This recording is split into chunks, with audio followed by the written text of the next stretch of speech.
Silakan. Selamat siang semuanya. Baik, selamat siang Bapak Ibu sekalian peserta pelatihan brevet AB untuk materi pelatihan sesi siang untuk PPH Badan akan segera dimulai. Kepada Bapak Yansen, waktu dan tempat langsung kami persilahkan. Baik, terima kasih Safira. Nah, oke, Bapak dan Ibu kita lanjut. Tadi kita udah belajar apa itu objek subjek pajak, bagaimana cara menghitung pajak menggunakan norma, bagaimana menghitung pajak menggunakan cicilan PP 25 berikutnya, terus bagaimana apa aja itu isinya pasal 4 ayat 1, pasal 4 ayat 2, pasal 4 ayat 3, pasal 9, pasal 6 deductible expenses dan pasal 9 NDA non deductible expenses. Itu tadi kita udah pahami bersama. Nah, kalau Bapak dan Ibu yang berusaha atau berkarir di UMKM, materi yang tadi sebenarnya sudah cukup untuk membuat laporan pajak tahunan. Tapi materi ini memang kita rancang untuk seluruh kalangan pengguna atau orang yang memang berkarir atau bekerja di bidang perpajakan. Jadi ini kita sekarang sekarang kita akan belajar bagaimana kita melakukan rekonsiliasi fiskal secara detail. Nah, saya kira materi yang tambahan udah dibagikan. Sudah, Pak. Bapak Ibu bisa Oke, dilihat dari email sudah dikirimkan. Untuk materi oke, kedua ini berhubungan langsung dengan nanti soal ujian ya, Pak. Jadi mohon untuk diperhatikan. betul, diperhatikan baik-baik. Ya. Perhatikan baik-baik ya.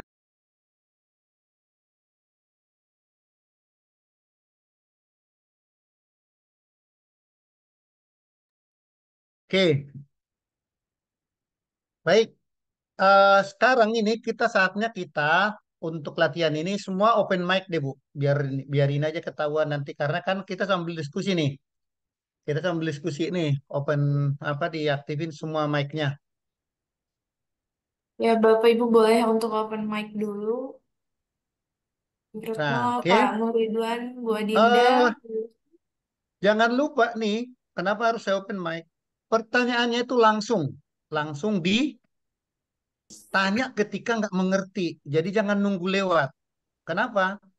Ini salah satu eh, cara proses pembelajaran yang menurut saya cocok untuk latihan-latihan seperti ini.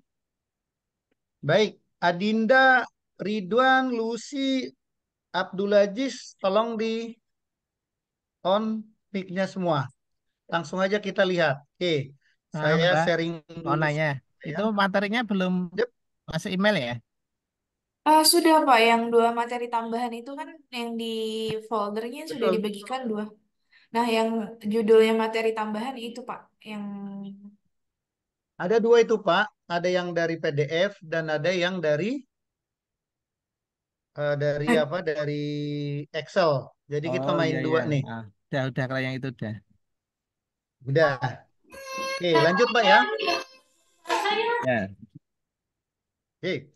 Ini semua nih contoh perusahaan. Tapi gini, yang mau saya tunjukkan di sini adalah yang mau saya tunjukkan bagaimana kita menghitung, bagaimana cara kita selain menghitung itu harus paham trik-triknya, cara menghitung PPh badan, mana yang deductible, mana yang non deductible. Nanti juga di soal akan saya ulas ada yang peraturan terkait sebelum 2022 karena sebelum 2022 itu kan menggunakan lama. Itu yang tadi ketika materi itu saya ngomong itu eh, Bapak dan Ibu, yang lama itu banyak yang misalkan tadi eh, perbedaan-perbedaan asumsi-asumsi apa peraturan. Contoh depresiasi aset tadi kita ngomong mobil sedan yang dipakai direktur itu semua itu kan zaman dulu itu kan penyusutan 50%, sekarang kan diakui 100%. Jadi tetap saya akan singgung sebagian ke materi lama. Kenapa? Makanya soalnya ini saya belum update, ini masih pakai jadul. Tapi jawabannya saya akan giring menjadi jawaban yang zaman sekarang. Gitu.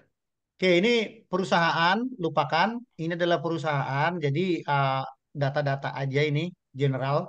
Nggak usah saya jelasin, ini bidang usahanya adalah agen mocin, motor Cina, dan juga importir. Kewajiban perpajakannya ini sampai ke sini, ya kan? 21, 22, 23, 24, 25, 26, 29, 4 ayat 1. Nggak ada 15 seharusnya. Oke, ini susunan pengurus, ya kan? Ini daftar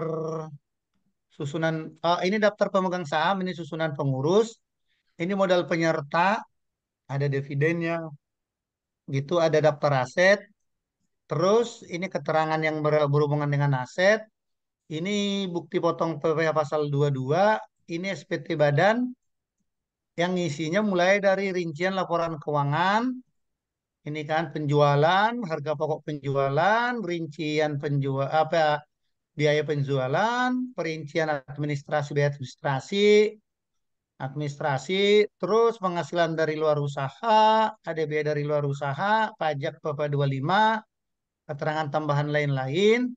Diminta masukkan data tersebut ke kertas kerja 2020. Yuk kita bikin, susunlah SPT badan dan hitung angsuran PPh 25. Nah, ini yang penting nih. Nah, oke. Ini sumber soalnya. Oke, sekarang saya telah memberikan ke Bapak dan Ibu yang namanya file Excel-nya itu. Ya, Bapak dan Ibu ya. Memang sekarang ada kesulitan ketika kita sekarang ngomongin mau praktek PPh badan karena sekarang kan udah pakai e-form, sekali ngisi nggak sengaja ke save selesai data perubahan dianggap perubahan, jadi kita nanti bisa dikejar-kejar perubahan karena apa? Belum juga kalau merubahnya itu salah, balikin lagi ke lama, ke yang awal gitu kan, itu akan ribet. Sehingga menurut saya Bapak dan Ibu tetap memerlukan kertas kerja Excel sehingga kita bekerja di Excel sekarang. Nah, setali dua uang, Bapak dan Ibu, setali dua uang, kertas kerja Excel ini, kertas kerja Excel ini, itu juga nanti Bapak dan Ibu bisa pakai untuk mengisi e-form. Artinya Bapak dan Ibu tuangkan dulu dalam format Excel ketika ngomong e-form, copy paste, atau download datanya, atau sorry download upload datanya. Nah, itu akan mempermudah karena apa? Nggak mungkin dong kita kerjakan di e-form tapi kita nggak tahu bentuknya apa gitu kan. Nah, sementara YSPT sendiri kita buat apa lagi? Karena kita udah menggunakan e-form. Sehingga Excel ini akan sangat bermanfaat membantu sebagai tools atau alat Bapak dan Ibu untuk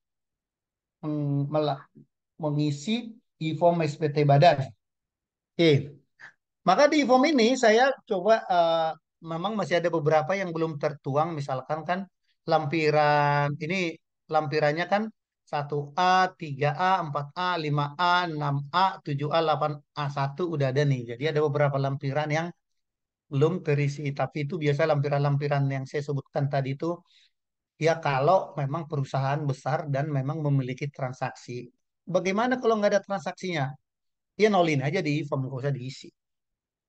Pakai bukan nggak usah diisi, isi nol karena kalau nggak diisi dianggap nggak komplit kan. Nah gitu. Oke, kita mulai nih.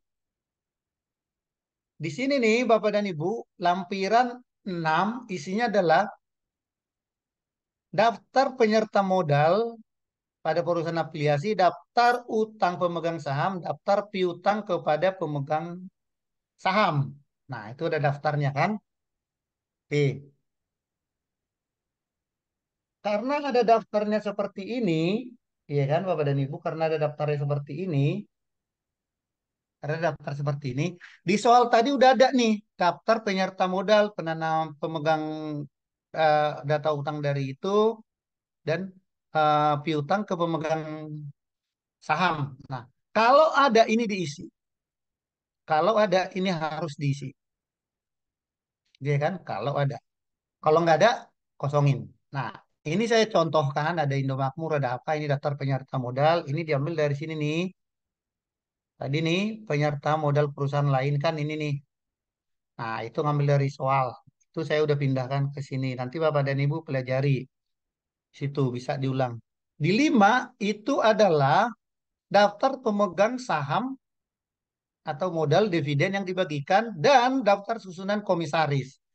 Jadi itu dari soal ini ada di sini susunan pengurus nih kan.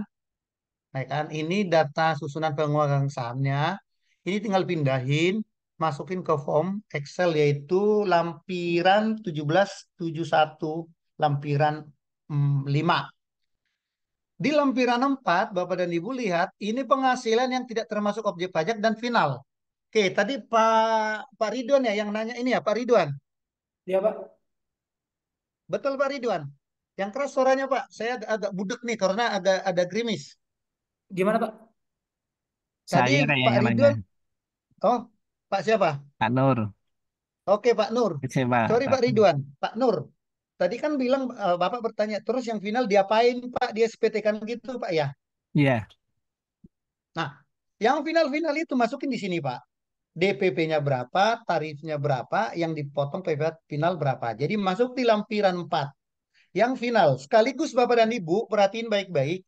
Kalau Bapak dan Ibu bingung untuk melihat apakah ini pajak final atau bukan final atau pasal 4 ayat 2 dan saya menyarankan gini nih. Tolong yang dilihat itu, yang di kotak-kotak ini itu adalah pasal 4 ayat 2 dan pasal 4 ayat 3. Maka itu langsung dibikin JIL account yang terpisah daripada pasal 4 ayat 1. Nah, kenapa kita terpisah? Ketika itu Bapak dan Ibu terpisah, misalkan penghasilan sewa gedung atau sewa tanah, itu kan kita masuk tuh di sini nih, ya kan? Tanah dan bangunan, final 10%, berapa DPP-nya. Ketika Bapak dan Ibu ada JIL account tertentu di situ, otomatis Bapak dan Ibu itu sudah langsung bisa mindahin angkanya bulat-bulat. Tidak perlu lagi misal-misal, oh, nggak perlu lagi mudak-mudak kayak tadi itu yang kayak diagram Venn tadi Bu ya, Bapak dan Ibu. Dia langsung aja masukin ke sini. Demikian juga bunga deposito, langsung aja masuk. Nah, ada diskon obligasi dan segala macam nih, saham. Nah, ini konstruksi tadi, konstruksi gitu kan. Nah, nah ini Bapak dan Ibu atau koperasi taruhlah ditambahin ini kan ini bisa ditambah di add sebenarnya ini kalau di e-form dan di ISPT. Nah, inilah yang perlu Bapak dan Ibu pahami menjadi primbon Bapak dan Ibu. Nah, setiap ada transaksi ini sebaiknya dipisahkan di akunnya. Mengapa demikian? Tadi ingat, saya punya target di perusahaan, situ selalu mengajarkan bahwa rekonsiliasi fiskal hanya dilakukan dalam tempo nggak boleh lebih 1 hari. Boleh nggak? Bisa nggak? Bisa. Alasannya apa? Karena saya udah klasifikasikan seperti ini, Bapak dan Ibu. Tapi seumpama masih digabung di satu GL account, ketiga penghasilan itu, penghasilan pasal 4 ayat 1, ayat 2, ayat 3, Bapak dan Ibu itu punya waktu, butuh waktu yang banyak, butuh effort yang banyak untuk memisah-misahin. Sehingga laporan, orang bilang, ah saya lagi closing tahunan, hitung pajak, pusing mumet. Ya mumet, karena memang tidak disiapkan tools. Tapi kalau disiapin kan enak kayak gini kan, seperti yang saya jelaskan. Oke, jadi itu tolong diingat baik-baik. Jangan membuat pusing. Oke. Sehingga apa? Kalau Bapak dan Ibu udah punya GL account masing-masing seperti ini, ketika Bapak dan Ibu punya yang namanya satu dokumen, dokumen itu Bapak dan Ibu harus langsung bukukan sesuai 2 ketentuan. Dilihat dari sudut pandang ketentuan, pertama ke ketentuan SAK standar akuntansi dan ketentuan perpajakan. Kalau Bapak dan Ibu tuh lakukan SAK dan perpajakan, jurnalnya, klasifikasinya, yield account-nya benar-benar dipisahkan, maka untuk membuat SPT badan itu kecil, nggak akan susah. Paham, Bapak dan Ibu? Paham. Oke. Jadi udah tahu kan kesalahannya selama ini kenapa closing tahunan stres, yaitu yang bikin kita sendiri karena kurang persiapan. Tuh, kalau kita persiapkan sejak dini seperti ini kan nggak akan pusing. Closing dokumen kita masukkan semua, pastikan adjustment masuk semua, udah otomatis tarik TB dari sistem. Di situ kita udah pisahkan di sistem itu udah kita pisahkan mana yang pasal 4 ayat 1, pasal 4 ayat 2, pasal 4 ayat 3, pasal 6 dan pasal 9. Sehingga apa rekonsiliasi fiskalnya itu kita tinggal koreksi fiskal pasal 4 ayat 2, pasal 4 ayat 3 dan pasal 9. Itu harus dikoreksi fiskal semua. Oke, gampang kan jadinya tinggal sama dengan koreksi 100%. Karena kita udah pisahkan gitu loh. Oke, sepakat ya? Enak ya kalau digituin ya? Ya, Pak. Oke, lanjut. Nah, yang bagian A tadi kan final. Bagian B ini adalah Bapak dan Ibu. Ini adalah penghasilan yang tidak termasuk objek pajak. Sehingga Bapak dan Ibu lihat di sini ada bantuan, hibah, dividen, iuran. Yang kita ngomongin tadi itu Pak isinya. Nah, kalau Bapak dan Ibu punya yang namanya penghasilan seperti ini, pisahkan lagi akunnya berdasarkan struktur ini supaya sama setali dua uang sama kayak yang tadi Pak, yang final. Ketika kita mau ngitung SPT badan, ya tinggal masukin angkanya di sini yang bukan objek pajak gitu. Kalau udah dimasukin angkanya kan udah enak tinggal mindah-mindahin gitu. Nah, jadi saran saya tadi hanya hafal untuk penghasilan itu untuk bagi yang tadi agak-agak belum belum nyambung untuk memisahkan pasal 4 ayat 1, pasal 4 ayat 2 dan pasal 4 ayat 3, gunakanlah ini sebagai primbonnya. Yang lampiran 4B ini bukan objek pajak, itu artinya penghasilan yang sesuai dengan pasal 4 ayat 3. Yang lampiran A PPh final ini yang disebut dengan penghasilan sesuai dengan pasal 4 ayat 2. Dua. Di luar ini abaikan karena itu memang objek pajak. Oke, lanjut. Ini di lampiran 3 kita juga ada yang namanya penghasilan kredit pajak dalam negeri. Kredit pajak dalam negeri ini semua kita masukkan. Apakah itu PPh 22, 23, 26, iya kan? Itu semua kredit. Yang mana yang sini adalah yang kita anggap sebagai prepaid. Prepaid atau pajak dibayar di muka kita, cicilan. Itu masuk semua di sini. Nah, yang final tadi masuk, yang PPh final tadi masuk di sini, termasuk pajaknya. Yang prepaid itu masuk di sini. Oke, paham Bapak dan Ibu langkahnya? Sama. Oke. Setelah itu di lampiran 2 ini ada yang namanya rincian HPP. HPP itu kan, jadi itu secara umum yang kita lihat tadi tuh.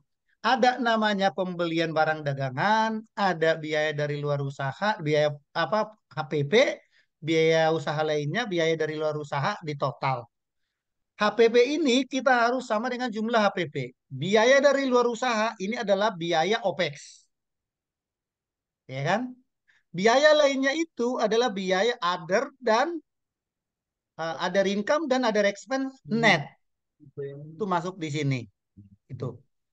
Pak, ini biaya-biaya dicatat berdasarkan apa, Pak? Ini dicatat berdasarkan laporan keuangan komersil. Laporan keuangan Marsil. komersial. Nah, itu tuh. Nih, ada di sini. Secara komersial kita ngomong ya. Nah, dari sini nih baru masuk penghasilannya. Dimasukkan berapa dari peredaran usahanya, nah, berapa ini laporan keuangan HPP, terus ada yang kena final, terus yang penyesuaian fiskal positif negatif, ya kan? Ada penyesuaian fiskal positif ini ke bawah, mulai misalkan dari beban yang dikeluarkan untuk sekutu, itu tadi biaya-biaya yang saya bilang tadi ya, biaya biaya perbaikan direksi apa, yang itu tuh ada di sini. Terus ada penggantian imbalan dan segala macam, ada pajak penghasilan, ada sanksi administrasi, ya kan?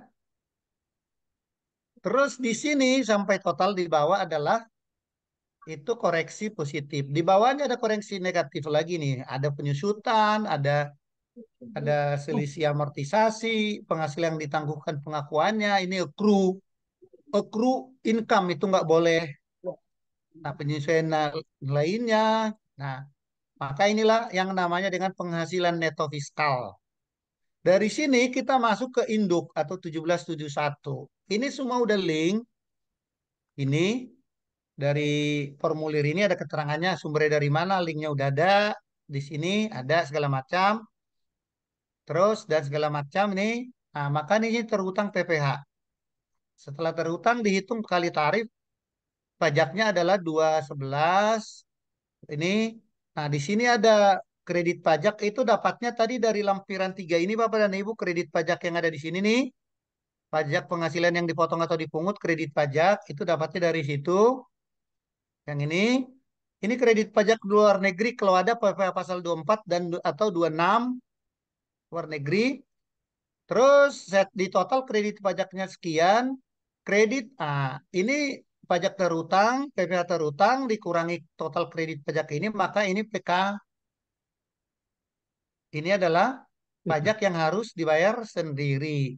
Dibayar sendiri, ini ada misalkan PPh 29 bulanan berapa, STP pokoknya itu berapa, jumlahnya total ini berapa, maka kalau dikurangi ini PPh 25, maka dari yang poin C tadi, ini tadi, ya kan satu, sorry, 9,9 tadi, 13 ini dikurangi cicilan-cicilan PPh badan ini, maka dapatlah yang namanya jumlah terutang PPh dan di sini dikurangi ini. Nah, inilah yang harus kita bayar 875.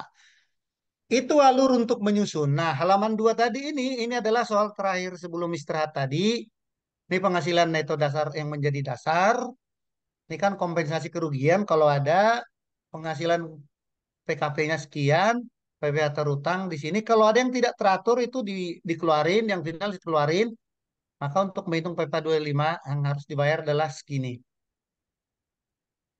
Ya kan? Ini ada hitungannya. Nah, ini yang harus dilakukan.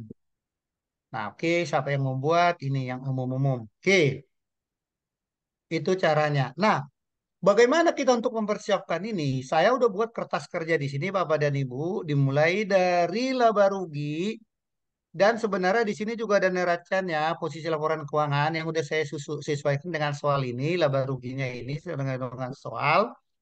Ini adalah komponen-komponen dari PDF tadi. Ini ada perhitungan 29. Ini 81A, itu laporan keuangan fiskal, komersil. Ini 7A, ini adalah dividen. Ini 2A adalah 2A itu kompensasi rugi itu kalau ada, kalau nggak ada nggak apa-apa. 1A adalah penyusutan. Nah, itu penyusutan dan amortisasi itu 1A. Oke, itu caranya. Oke, kita mulai dari bahas yaitu kertas kerja yang mau kita pakai adalah yang ini nih. Oke, berarti ini saya buang dulu height. Ini saya buang height. Oke, biar bisa makin kecil volumenya. Dan ini kecilin. Oke, sekarang kita melakukan rekonsiliasi fiskal. Oke, rekonsiliasi fiskal dulu nih. Kita lihat dari, nah untuk mobil nanti after aset ini kita bikin belakangan ya. Nah, itu masalah. Kenapa Pak Nur? Pak Nurah? Ya, ini saya sambil dagang, Pak. Anak buah teriak-teriak. Oke, nggak apa-apa Maaf, Pak. lagi. Saya mood aja. Oke, oke. Ini kertas kerjanya Bapak dan Ibu. Nanti pasal 25, 22 belakangan, pada data aset perusahaan belakangan kita hitung. Yang kita fokus dari P&L dulu, profit and loss, yaitu kita ngomong yang PPh penghasilan. Oke, coba Bapak Ibu lihat di sini. Rincian penjualan. Jadi cara cara memahaminya adalah di sini ada rincian penjualan, ada detail. Sementara di Excel ini ada rincian penjualan secara detail. Sehingga kalau kita total penjualan bersih dapat angkanya. Nah, oke. Oke. Paham ya? Coba kita lihat. Di soal itu ada penjualan ekspor 17.756.480.000. Ada penjualan ke pungut PPN Kepolisian RI 900 juta, ke pungut PPN Jasa Marga 225.840, dan ada ke kawasan berikat 2025.500. Ada penjualan dalam negeri lainnya 46.196.910.000. Ada retur penjualan 58, ada potongan penjualan 445. Ini. Nah, saya ini untuk penjualan yang nomor 1, 2, 3, 4, 5. Kalau di total penjualannya itu adalah sebesar 62M103730000. Nah, karena ini berhubungan dengan penjualan, penjualan ekspor, pokoknya penjualan-penjualan, ini tidak ada yang menjadi pasal 4 ayat 2 atau menjadi pasal 4 ayat 3. Ini semua murni pasal 4 ayat 1. Karena apa? Penjualan core bisnisnya. Jadi tidak ada yang dikoreksi. Kan? Nah, maka ada retur penjualan, potongan penjualan di total pengurangnya. Maka penjualan bersihnya adalah 610692860000. Jadi tidak ada yang koreksi fiskal. Mengapa demikian? Itu tadi. Karena ini kita bicara masih di dalam core bisnisnya. Oke, lanjut ya Bapak dan Ibu.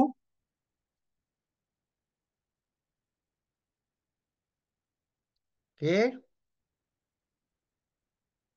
lanjut yang kedua. Lanjut yang kedua, kita bicara HPP. Harga pokok penjualan ada keterangan di sini nih. Nah, memang angkanya udah masukin di sini ada. Dari nilai pembelian termasuk pembelian import dan pembelian berbagai spare part kendaraan bermotor dari dalam negeri. Pertanyaan saya Bapak dan Ibu, poin satu ini, poin ini yang lagi saya eh, apa namanya ini sorot ini, saya lagi blok ini, apakah ada yang dikoreksi secara fiskal? Ada nggak?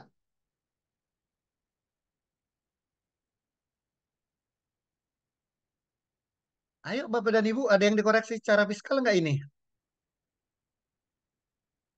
Pak Ridwan, Bu Lucy, Pak Ajis, ada yang dikoreksi secara fiskal nggak?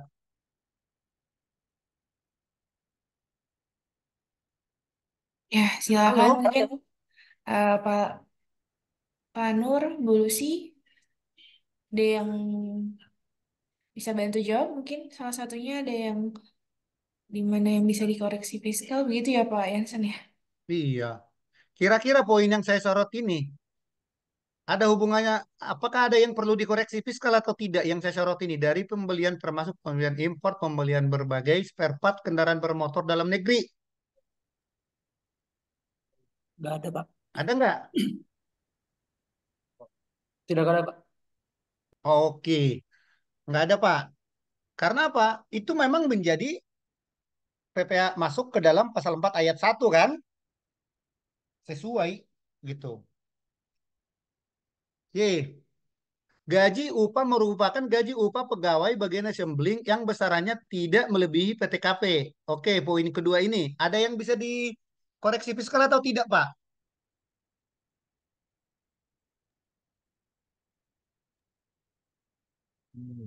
Halo, Pak. Pak Nur? Kayaknya nggak ada, Pak. Nggak ada. Karena apa, Pak? Walaupun dia di bawah PTKP, memang kalau di bawah PTKP kita kan nggak perlu potong PPh pasal 21 kan? Tapi kalau aturan yang baru itu, Pak, PKM lapor aja, Pak ya, kali itu ya. Sekarang ya, PKM. Oh, yang sekarang, Pak, itu kan yang dihitung per bulan ya, Pak ya? Ya, kan Nah, meskipun nihil tetap lapor ya.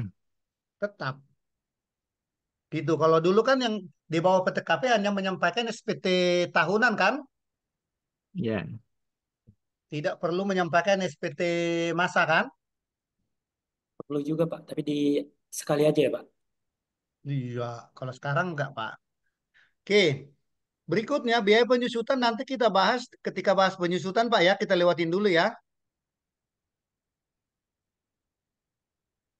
Nanti kita bahas. Nah, biaya lainnya termasuk biaya listrik air, biaya listrik air, biaya pemeliharaan dan biaya lainnya yang diizinkan menurut ketentuan perpajakan.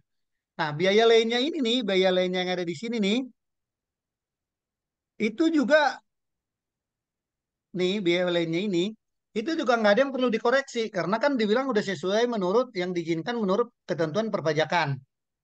Oke, kita masuk poin 2 nih, poin 2, poin 2. Nilai persediaan akhir sudah dikurangi dengan cadangan persediaan barang display untuk contoh penjualan dan dari berbagai dengan penjualan dari berbagai showroom sebesar 223.056. Oke, pertanyaan saya, ini kenapa dikoreksi, Pak? Kenapa, Pak?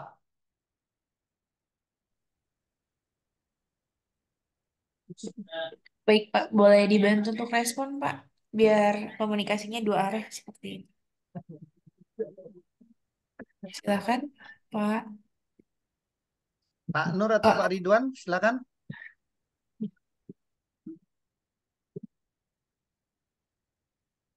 Mungkin Oke. ini Pak, karena ini kan buat display. Barang tersebut kan Hmm.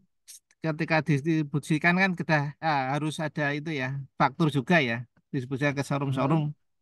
Karena ini untuk display kan nggak terjual mungkin ya itu yang perlu dikoreksi itu mungkin Pak alasannya.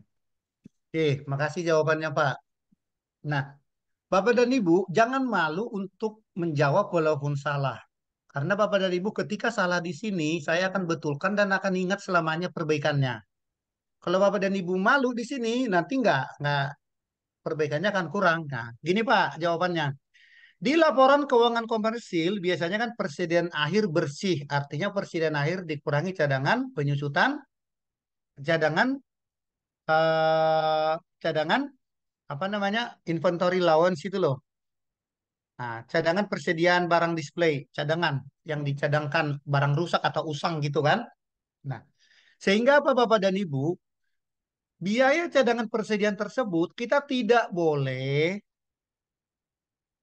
boleh diakui sebagai biaya. Mengapa? Karena tadi ketika teori kita yang boleh dibuat cadangan hanya bank penyalur kredit itu yang diperbolehkan. Kalau manufaktur seperti ini, allowance itu tidak boleh. Kenapa? Karena asas apa prinsip prinsip pajak kita itu kan apa cash basis bukan accrual basis gitu. Jadi belum realisasi ini, belum realisasi. Karena belum realisasi, maka harus kita koreksi. Yang tadinya dalam persediaan akhir kita itu 4870.500 di komersil, dikoreksilah 230 456 menjadi 5093.956. Nah, itu jawabannya Pak ya. Ya Pak. Oke.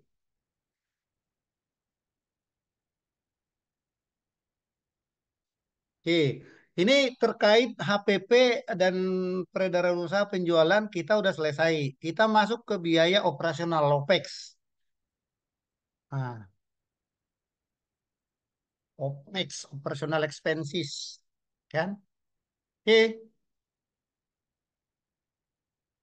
kita masuk yang pertama biaya penjualan. Oke. Di sini disebut dalam biaya gaji penjualan termasuk nih, ya kan?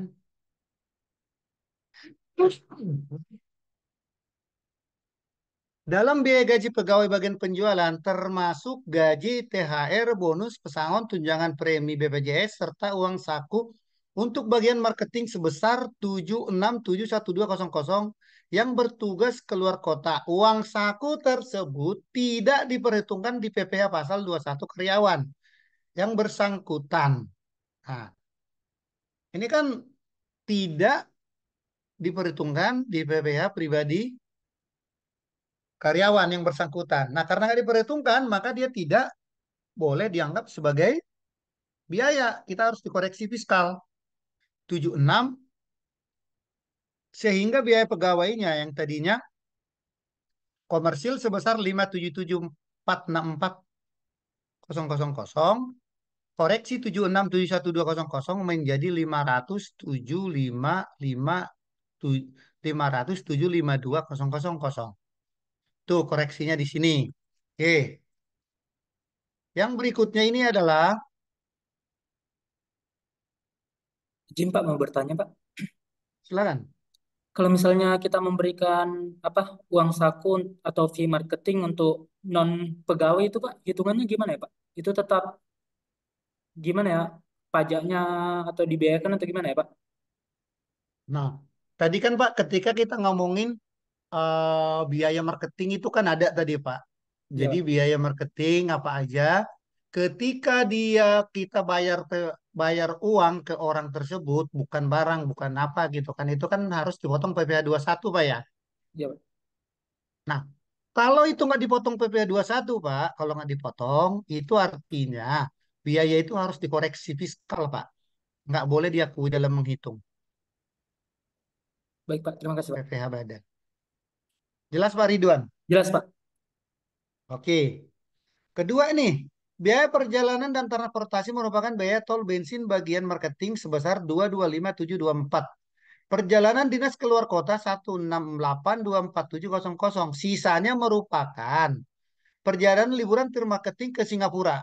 Nah, perjalanan biaya ini nih, biaya perjalanan liburan tim marketing ke Singapura itu termasuk biaya 3M nggak?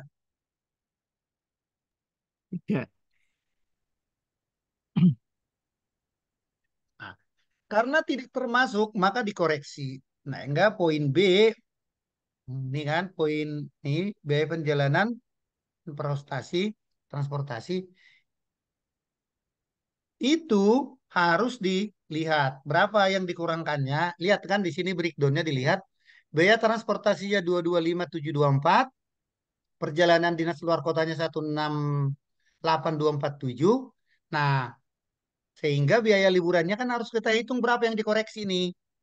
Cara menghitungnya adalah total biaya yang ada di laporan keuangan komersil tadi 468.94500 dikurangi 225.724.000 tadi transportasi dikurangi 168.247.000 tadi itu perjalanan dinas luar kota. Maka harus kita koreksi sebesar 74974. Sehingga biaya perjalanan dan transportasi ini menurut fiskal itu menjadi 393.971.000. Oke, oke lanjut. Berikutnya biaya iklan dan promosi. Kita masuk biaya iklan dan promosi.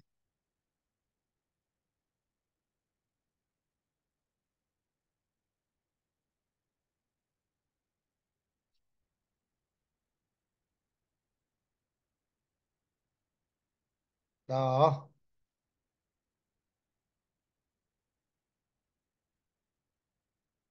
biaya iklan dan promosi. Oke. Dari biaya iklan dan promosi terdapat biaya pengurusan izin iklan dan reklame sebesar 28.824 yang tidak ada bukti kwitansinya. Ini yang kalau nggak ada bukti transaksi boleh nggak dianggap biaya dalam laporan keuangan fiskal Bapak dan Ibu? Boleh, Pak. Nggak boleh Pak. Kalau Jadi kom harus ada dokumen. Kalau nggak ada dokumennya jangan sekali-sekali membiayakan itu. Karena apa? Ketika nanti diperiksa oleh pajak kurang bayar sehingga PPh badannya kurang bayar, kena denda lagi kan jadi lebih mahal Pak. Tuh. Maka di sini yang yang 288 ini nih, 28 ini kita koreksi Pak. Yang tadinya biaya iklannya 128.452 dikoreksi 28824 maka menjadi 99 dalam fiskalnya menjadi 99.628 Kalau itu ada biayanya. bukti bisa dibayakan, Pak ya. Bisa Pak? Karena tidak ada bukti tadi nggak bisa untuk karena untuk bukti Ya betul pasar. Pak. Oke. Oke, lanjut Pak ya.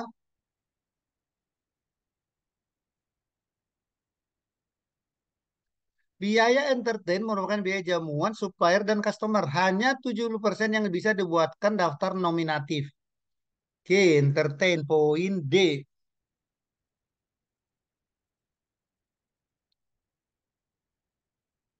Oke, ini oke. Oke, biaya entertain. Pak, Bapak dan Ibu, biaya entertain itu kan tadi kan saya bilang tanpa daftar nominatif juga bisa untuk di tahun 2022 ke atas. Tapi kalau sebelumnya harus 2021 ke bawah itu harus bikin daftar nominatif. Nah, kalau Bapak dan Ibu ini berpikir 70 eh, andaikan kita membuat laporan keuangan itu di tahun 2022, maka yang boleh kita akui sebagai biaya adalah 174. Yaitu kita harus kurangi ini nih, koreksi fiskal yang tadinya biaya entertainnya 248.765, koreksinya 74.629.500, yaitu 30% dari 248.765 ini, maka biayanya itu menjadi 174.135.500. Oke. Tapi kalau dari 2022, 2023, kalau memang Bapak dan Ibu memang benar-benar itu biaya entertain untuk urusan 3M ya, jangan, tapi kalau misalkan Pak, itu entertain, itu ngasih-ngasih uang-uang gono gini ke pemerintah, ke pejabat gitu, ya itu nggak boleh, itu harus dikoreksi fiskal gitu. Tapi kalau misalkan di 2024 ini kita bisa buang. Kalau dibuang itu kan biaya entertain. 2023, 2023 ini dibuang. Sehingga entertainnya sama dengan ini kurang ini tambah ini. Tuh jadi 248. Kalau Bapak dan Ibu di tahun 2022, 2023 boleh. Oke. Biaya pengiriman. Biaya pengiriman dikeluarkan untuk mengirim kendaraan bermotor keluar kota 80%, sedangkan sisanya 20% merupakan biaya pengiriman dokumen dan invoice. Apakah ada yang dikoreksi Bapak dan Ibu? Tidak, Pak. Enggak. Karena semua itu biaya diperbolehkan secara fiskal kan Pak ya? Ya.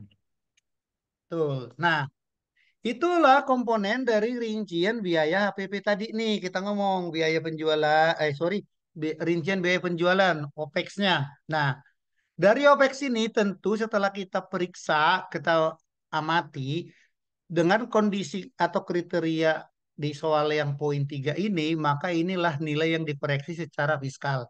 Sehingga biaya penjualan menurut komersil tadi 2034275 setelah dikoreksi fiskal biaya itu hanya boleh diakui sebesar 1853765.000. Oke, sebelum lanjut ke biaya administrasi lainnya, apakah ada pertanyaan terkait dengan biaya penjualan? Silakan bertanya sambil saya minum. Ada pertanyaan? Silakan.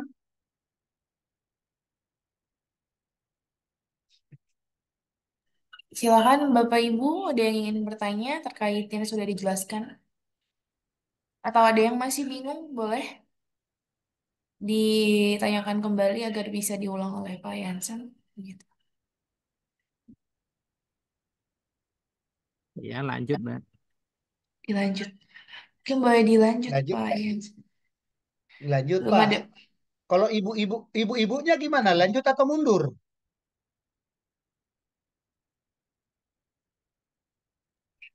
Mana ibu-ibu yang ada suaranya? Iya, mungkin Ibu boleh dibantu Adinda, untuk respon. gimana? Tindak.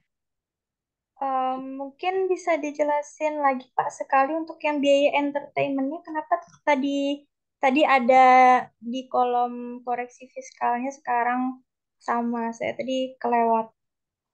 Nah, oke. Kan saya bilang tadi, Din. Namanya biaya entertain itu di tahun 2022, 2023 dan seterusnya itu tidak perlu bikin daftar nominatif. Tapi di sini nih, di soal kan disebut di sini nih. Nih, oke yang saya warnai ini nih. Udah lihat yang saya warnai kan?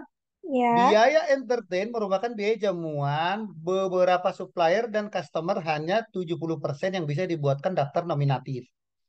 Kalau di laporan pajak tahun 2021 ke bawah, ya itu harus dilakukan koreksi fiskal yang 30%-nya. Paham? ya paham Pak. Tapi di tahun 2002, 2022, 2023 dan seterusnya itu tidak perlu membuat biaya daftar nominatif.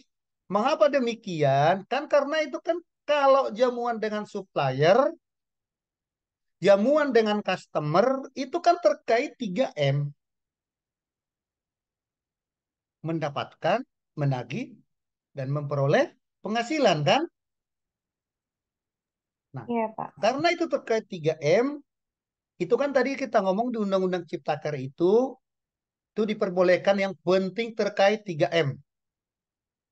Sehingga kita bisa tidak koreksi fiskal untuk 2022 dan seterusnya. Sementara sebelumnya kan ada tadi 7, ini kan tadi ada 30% ya Din ya. Iya, iya Pak, benar. Nah, nah kalau untuk 2021 ya seperti ini. Untuk 2022 dan seterusnya ini nggak perlu. Paham Din? Paham Pak, makasih. Berarti karena perubahan peraturan ya Pak ya. Iya. Takut Oke. saya kan gini Din, kalau saya hajar terus pakai undang-undang yang peraturan yang berlaku sekarang, ternyata Bapak dan Ibu nanti amit-amit diperiksa lah tahun pajak 2021 ke bawah. Bapak dan Ibu ngotot menggunakan ketentuan ini kan salah, nggak bisa gitu. Makanya saya selalu bahas baju mundur. Capek, ya, gitu loh. Baik Pak, Oke, makasih paham semua? Pak. Ya, Pak. Oke. Jangan Izin Pak, jangan hemat suaranya Din. Temanin saya ngobrol nanti kalau ada pertanyaan ya. izin Pak, biaya entertain itu tetap harus ada notanya juga atau kwitansi ya Pak? Ya harus tetap semua, Pak. Tapi ya Pak. Semua transaksi tanpa ada nota, tanpa ada bukti transaksi, tanpa ada dokumen, jangan sekali-sekali membiayakan secara fiskal. Baik Pak, terima kasih Pak. Mengapa demikian? Kalau nggak ada bukti dokumennya, langsung dibilang itu adalah biaya fiktif. Kalau kita udah ngomongin biaya fiktif, larinya pidana. Kalau udah kena pidana, semua kena tanggung renteng, mulai dari staf sampai direkturnya, tanggung renteng di hadapan hukum. Gitu. Paham Pak ya? Paham Pak, izin Pak, satu lagi Pak. Eh, Tadi Pak yang Silakan. terkait fee marketing yang berupa uang saku untuk non karyawan, itu misalnya kalau kita Hmm. mau potong pajaknya, dia dikenakan pasal berapa ya Pak? Kalau dia orang pribadi bukan karyawan, itu kan Pak pasal 21. Ya, Di mana di SPT PPh satu itu kan ada yang disebut dengan penghasilan teratur dan tidak teratur itu kan? ya Pak. Ya masukin ke situ dia. Anunya Pak, pemotongan pajak untuk yang kami serahkan uang untuk fee marketing itu Pak dikategorikan tenaga ahli atau gimana ya Pak? Bukan Pak. Saya bilang tadi, di SPT itu ada, di SPT PPh satu itu ada yang namanya penghasilan PPh satu, penghasilan yang bukan berkesinambungan. Ada Ya Pak. kan? Ya Pak. Nah, masukin di situ. Berapa kodenya? Saya lupa kodenya, Pak. Saya ada. Saya ingat betul ada, tapi saya lupa kodenya. Ini Pak yang kami tanyakan Pak, kan kami memberikan penghasilan tuh Pak untuk yang bukan karyawan Pak. Itu berarti kan harus kami potong pajaknya kan? Potongan pajaknya itu berapa persen ya Pak? Nah, itu kan dilihat di sini, Pak, di PP, di PP-nya. Kalau misalkan biasanya itu, Pak, kalau berhubungan dengan jasa itu 4% kan? Kalau orang pribadi tidak punya NPWP 4%. Kalau lo pribadi punya NPWP berarti dia harus 2% kan? 2% ya Pak? Iya. Jadi gini, Pak, itu karena ke orang pribadi, Bapak memberikan yang namanya marketing fee kan? Iya Pak. Kalau ke marketing fee-nya itu dalam bentuk ke badan usaha atau ngomong ke entitas atau ke perusahaan, itu potong pasal berapa, Pak? Kalau jasa 23 Pak. Iya. Jadi perlakuan tarifnya itu, perlakuan pencatatannya, perlakuan itu sama antara 23 dan 21. Hanya beda siapa yang menerimanya kan, Ya Pak. pribadi atau badan kan gitu ya. Ya. Baik Pak. Oke, Terima kasih Pak. Oke, kita lanjut ke, masih ada yang lain pertanyaan sebelum lanjut ke rincian biaya administrasi dan pegawai.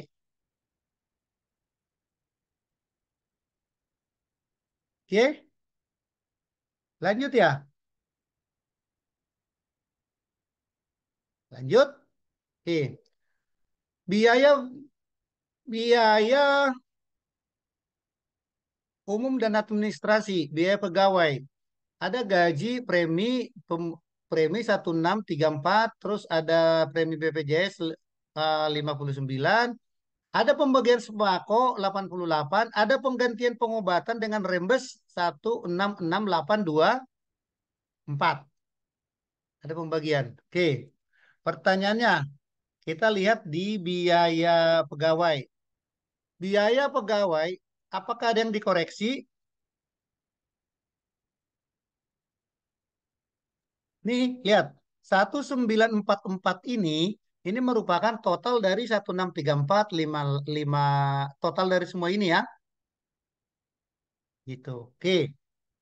Lihat, pembagian sembako ke karyawan ini natura. Kan di situ ada peraturannya. Kalau pembagian sembakonya tidak lebih dari 2 juta, maka itu bisa dibiayakan. Kalau ke karyawan. Jadi, tapi sebelumnya, sebelum tahun 2022 atau 2021 ke bawah, itu harus dikoreksi fiskal naturanya. 2023 nggak perlu. Tadi udah kita jelasin pemberian A, B, C itu ada. Nanti kalau Bapak dan Ibu lupa, baca lagi yang slide itu. Oke, penggantian pengobatan atau reimburse tidak dipotong PPh 21. Nah, dikoreksi atau tidak?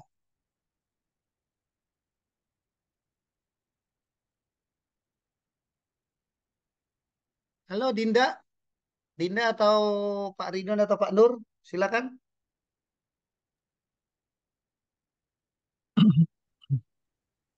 Dikoreksi Pak. Alasannya kenapa Pak? Karena dia itu Pak ada di bawah sih. Tidak dipotong PP pasal 21 kan Pak. Jadi Betul, eh, ya betul Pak.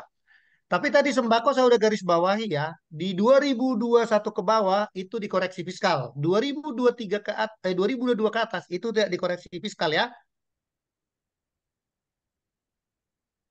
Oke. Karena tadi kan pembelian sembako itu udah disebut natura menjadi biaya bagi perusahaan dan tidak menjadi penghasilan bagi yang menerima gitu kan. Jadi nggak perlu karena bukan penghasilan bagi penerima. Nah, yang PPh 21 ini tadi, yang rembes, karena kita terimanya penggantian dalam bentuk uang, maka itu ditambahkan menjadi penghasilan. Sehingga harus dipotong PPh 21. Kalau nggak dipotong PPh 21, rembes penggantian itu, maka itu, kalau nggak dipotong PPh 21 kan, maka itu harus dikoreksi fiskal. Mau sekarang, mau tahun lalu juga sama. Sama itu tidak dikoreksi fiskal. Harus dikoreksi fiskal kalau nggak dipotong 21. Nah, bagaimana cara mengatasinya supaya ini tidak perlu potong PPh 21, tidak tapi bisa dikoreksi secara bisa diakui biaya secara fiskal? Itu gampang. Bapak dan Ibu kontrak aja kerjasama ke klinik. Jadi nanti setiap itu tagihan dari klinik datang. Kalau tagihan dari klinik datang, Bapak dan Ibu itu nggak perlu potong PPh 21 dari bukan merupakan penghasilan lagi dari karyawan. Tuh caranya. Oke, itu sudah selesai. Poin satu. Kita masuk ke poin yang berikut, poin dua. Biaya perlengkapan kantor. Nah, air minum, alat ATK, materai, apakah ada yang dikoreksi Pak? Yang poin B? Ya ada, Pak. Nggak ada, itu boleh semua ya. Ya. Nah, jasa tenaga ahli, notaris, pembukuan, audit, konsultan pajak, konsultan hukum, tapi seluruh biaya tersebut sudah dipotong pajak terkait. Iya kan? Sudah dipotong pajak terkait. Terkait. terkait. Karena sudah dipotong pajak terkait, maka biaya tenaga ahli ini nggak perlu dikoreksi. Gitu. Kan Izin pajak terkait itu kalau tenaga ahlinya pribadi, PPh satu Pak ya. Ya, Ah, yang Pak Nur, yang itu yang ada apa namanya 50%, DPP-nya itu 50% dari penghasilan baru dikalikan tarif gitu kan Pak ya, ya, Pak Nur. ya, Nah, itu. Tapi kalau dia badan PPh tiga potongnya, misalkan kantor akuntan publik Yansen dan rekan. Nah, kalau itu kan rekan itu kan lebih dari satu. Karena lebih dari satu, maka dia dipotong PPh tiga. Itu Pak ya, membedakannya ya. ya, paham, Pak. Tapi Paham, Pak. kalau dia hanya disebut kantor akuntan Yansen, nggak ada DKK, nggak Ya, namanya dua lebih satu, dari satu, maka itu dipotong PPh dua satu. satu itu. Berarti intinya ini Pak ya, mau nanya sebentar Pak. Yang atas tadi kan Langsung. ada belum dipotong PPh satu, misalnya kayak rembes tadi. Kalau ini udah Mhm. dipotong pajak, berarti kan kalau yang rembes belum dipotong PPh satu kan nggak ada buktinya ya kan Pak? Nggak ada kwitansinya kan berarti. Ada Pak, itu biasanya kita itu ngasih kwitansi ke orang, tapi kita lupa karena kelupaannya itu belum dipotong PPh satunya Pak. Jadi nggak Mendingan, dimasukin ke penghasilan. makanya mendingan nggak usah dimasukkan aja Pak ya, biar aman ya. Istilahnya. Nah, kalau saya sih ya amannya Tidak dimasukkan. masukkan dan potong Pak. Ya udah, makasih Pak. Iya, kalau nggak kita gituin nanti ketika kita diperiksa pajak itu stres Pak ngadepinnya. Masalah A, B, C, D, E, F, G. Udah itu waktunya singkat lagi kan? izin Pak Yansen mau Oke, tanya dikit terkait biaya perlengkapan kantor Pak Yansen. Itu kan yuk. sebenarnya kayak alat tulis kantor, materai itu kan semuanya ada nota-notanya dan kadang-kadang kan dalam setahun itu bisa jadi ada seratusan nota. Itu notanya harus disimpan semua atau gimana ya Pak Yansen? Pak, yang namanya akuntansi, ya kan? Yang boleh dicatat itu hanya ada bukti. Kalau nggak ada buktinya, jangan sekali-sekali dicatat. Gitu, Pak. Makanya payment vouchernya itu disimpan baik-baik, Pak. Oh iya baik Pak. Gitu ya. Oke, kita lanjut ke biaya asuransi. Oke, biaya asuransi di Excel ini. Oke, asuransi itu terdiri dari asuransi bangunan kantor, itu diperbolehkan, itu asuransi jiwa pemegang saham, dan asuransi kendaraan kantor. Nah, yang tadi saya bilang, biaya-biaya yang memang dikeluarkan untuk pemegang saham, pribadi pemegang saham, itu kan nggak boleh. Itu kan harus dikoreksi kan?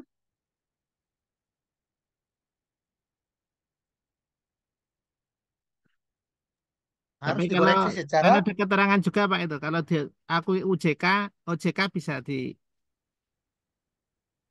dibiayakan. diakui mau diakui OJK, mau diakui apapun Pak, sebenarnya nggak boleh. Karena aturan pajak itu bilang harus terkait biaya 3M.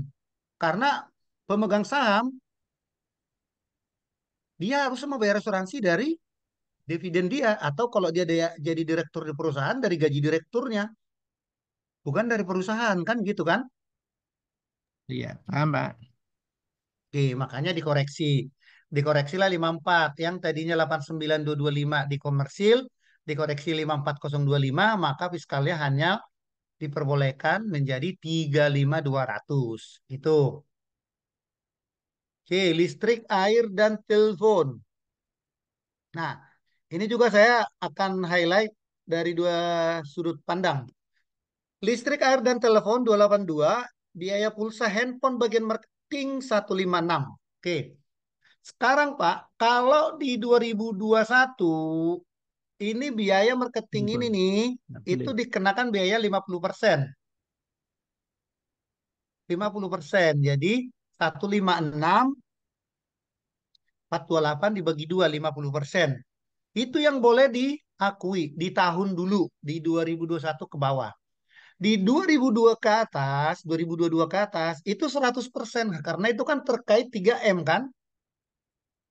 Ini di koreksinya dibuang. Itu yang terjadi di 2022 ke atas. Gitu. Jadi paham bedanya di mana kan Pak ya? Oke, paham bedanya?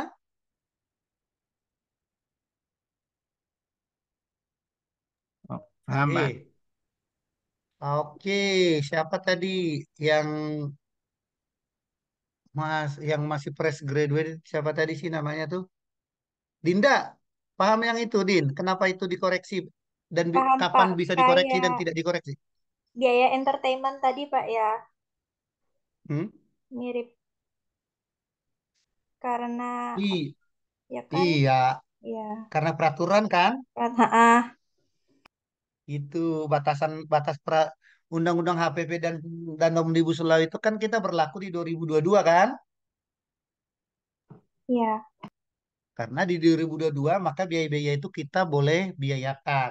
Sebelum 100%, sebelum 2022 itu hanya boleh dibiayakan 50%. Itu ya Din ya. ya Pak. Oke, biaya sewa. Itu ada sewa September 210, ada biaya sewa mesin fotokopi, ada biaya sewa assembling, biaya sewa kendaraan. Atas pembayaran sewa tersebut sudah dilakukan pemotongan pajak sesuai dengan ketentuan. Nah, kira-kira ada yang dikoreksi nggak?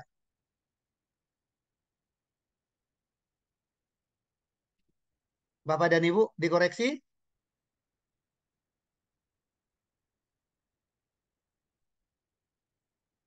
Tadi kan sewa tanah dan bangunan, bangunan itu kan harus dikoreksi ya, karena kan final ya.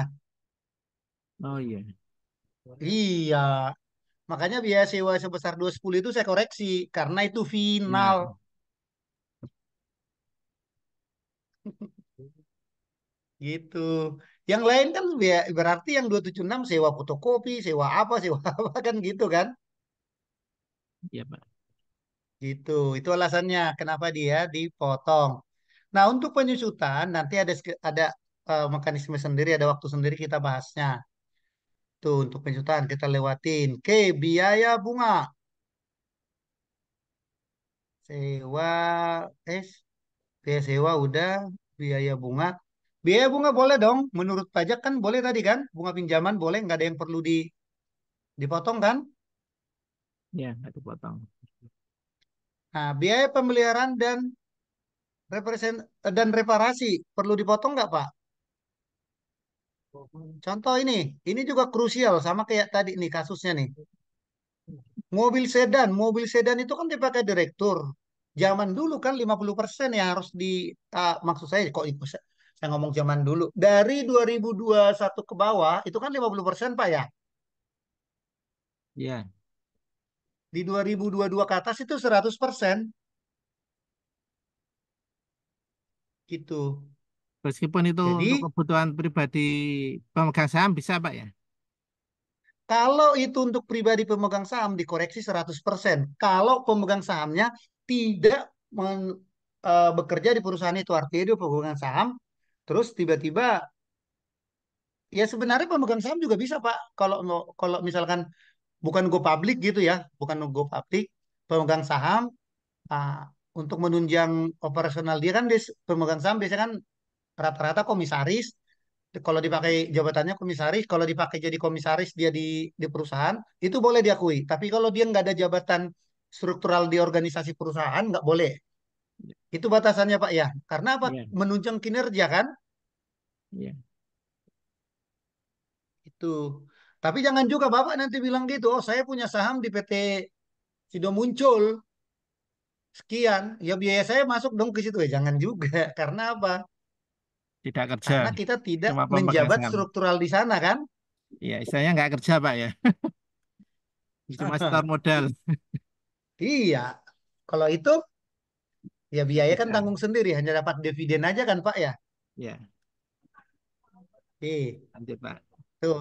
Jadi biaya reparasi ini tadi pemeliharaan dan reparasi kalau 2002 Satu 2021 itu berarti ada koreksi fiskal sudah 324.54000 dibagi kali 2 karena 50. 50%. Nah, tuh jadi begini Pak. Tapi kalau di 2022 ke Dua atas ini nggak perlu. plus Oke, paham semua ya? sama. Iya, Bapak dan Ibu paham kan? Ya, paham. Paham, Pak. Mungkin Ibu dibantu jawab, sudah pahamkah terkait materi yang sudah dibahas barusan? Mbak Dinda, Oke, bagaimana? Mbak Dinda sudah paham? Paham, Kak? oke. Nah, kita lanjut ke biaya berikut. Ntar, ini saya kontrol Z dulu. Ada biaya penyusutan merupakan PPh badan. Nanti penyusutan kita bahas sendiri ya. Nanti nih. Nah, perusahaan menggunakan metode cadangan untuk mencatat piutang tak tertagih sebesar 2% dari saldo piutang. Dari jumlah piutang tak tertagih dirinci seluruhnya. Nah, ini juga nanti belakangan ya. Karena ada kertas kerja sendiri nih. Karena ada kertas kerja sendiri, nanti ini belakangan. Duh,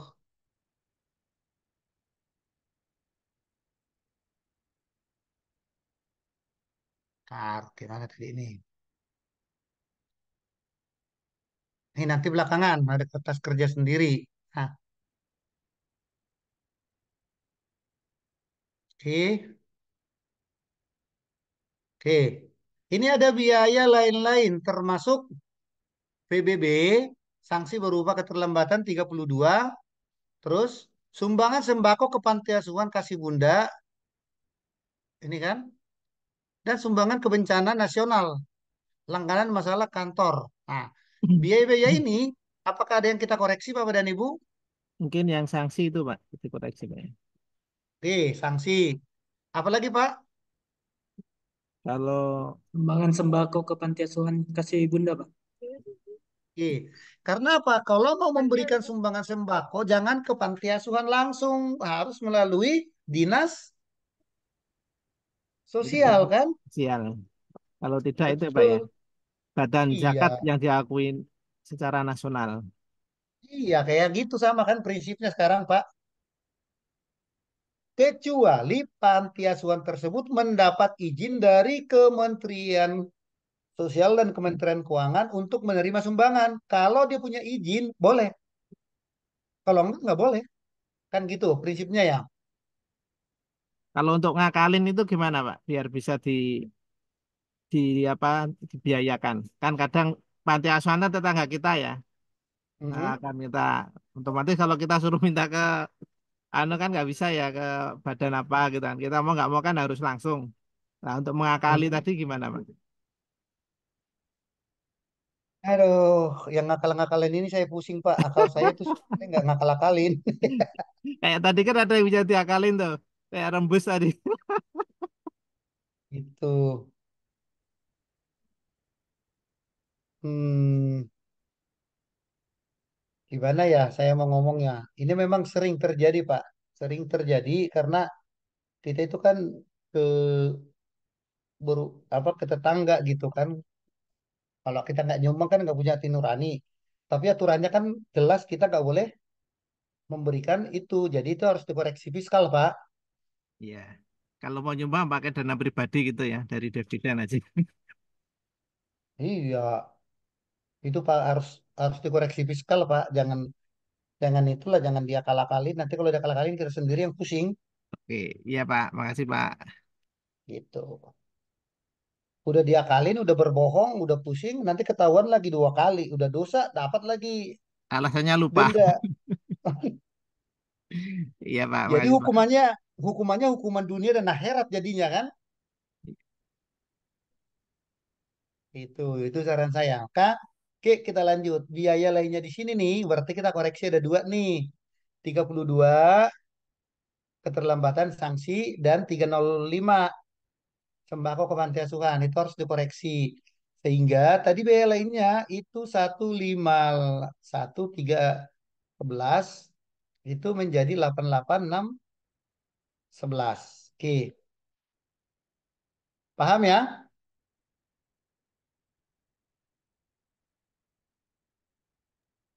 Paham, Pak. Oke. Nah, sehingga kalau kita lihat total biaya operasional administrasinya itu, OPEX-nya itu, komersilnya itu 5580 71800. Sementara secara fiskal dia menjadi 49 24 451 Halo, Assalamualaikum. Ya, gitu. oke. Nah, maka laba bersih perusahaan menurut menurut komersil itu adalah laba usaha, sorry bukan laba bersih, laba usahanya adalah 6122 792. Sementara secara fiskal itu 7138 025. Kita selisihkan berapa selisihnya? Tuh ada 1,105 1015 233 yang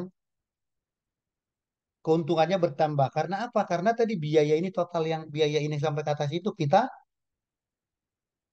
koreksi fiskal. Itu penyebabnya. Gitu. Oke, kita masuk dari penghasilan dari luar usaha nih. Oke, ini disebut, oke kan? Nah, ini soalnya memang masih masih bisa saya lakukan tahun lalu dan tahu sebelum undang-undang Ciptaker berlaku dan juga setelah. Nah, oke kita lihat bukti potong tanda terima TSM ini kan ada dividen dari Indonesia Makmur Sejahtera, dividen dari Sky Venture ini luar negeri. Itu ada sewa kendaraan, ada dunia baru bunga, penghasilan lain ya. Ada sewa kantor. Oke, kita lihat sewa. Kita lihat apa yang dikoreksi, apa yang tidak. Pertama, kita ngomongin ada dua ini dividen. Apakah dividen ini dikoreksi atau tidak Bapak dan Ibu? Yang kedua ini.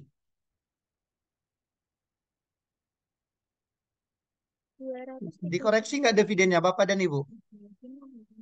Tidak, Pak. Alasannya tidak, kenapa?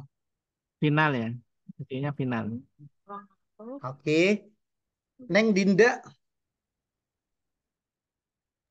Iya, Pak.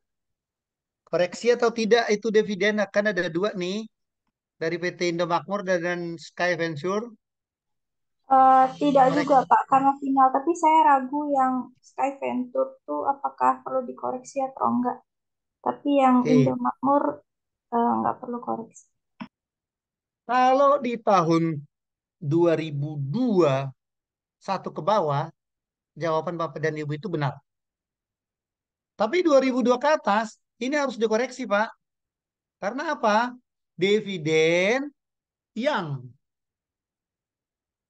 bukan orang pribadi atau dividen yang diterima oleh perusahaan badan itu termasuk bukan objek pajak atau pasal 4 ayat 3.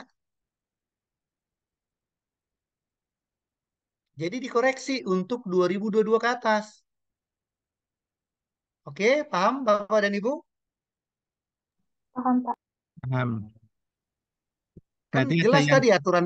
berarti ada yang dikurangkan dan yang ditambahkan, Pak ya, aturan setelah 2022 itu.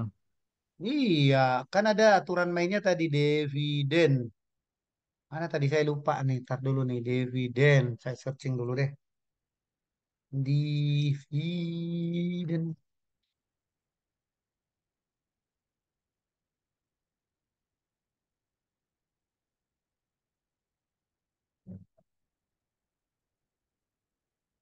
Pasal 111 yang gitu-gitu tadi tuh, HPP.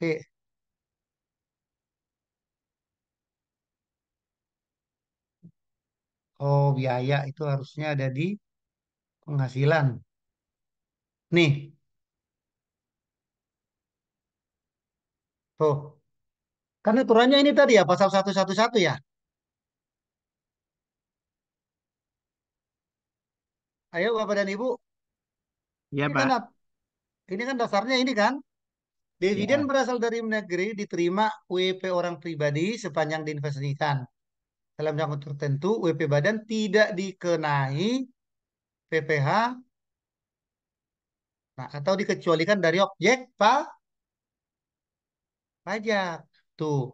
Sementara dividen dari luar negeri juga sama, gitu tuh. Itu aturannya sama. Kalau dulu potong PPh 24, sekarang dia tidak. Karena yang terima perusahaan. Tuh, ini nih.